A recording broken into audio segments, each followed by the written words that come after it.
All right, so what we ended up doing was we were able to separate this from this. There is a washer that's on top and there's a washer on the bottom, and the washers look like they're the same size, but this one came from the top and this one came from the bottom.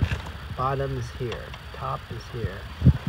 Now this here, when I took out the 9/16, this thing wouldn't budge, so I had to put the 5/8 here, turn it counterclockwise, and then as you did that, this bolt will go up, and then I had enough slack to get it out.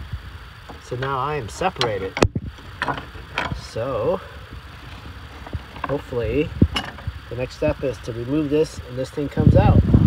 And hopefully that matches this.